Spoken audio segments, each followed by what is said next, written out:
The shift knob and boot are a single piece and must be replaced as a unit.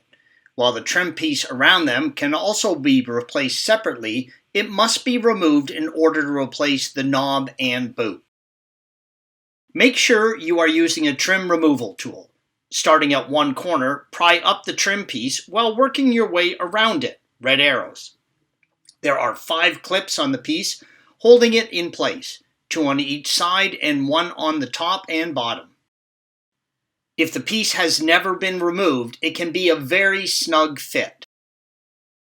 With the trim piece free from the console, lift it up and press the tabs on the 2 electrical connections, red arrows, and remove the connections from the piece.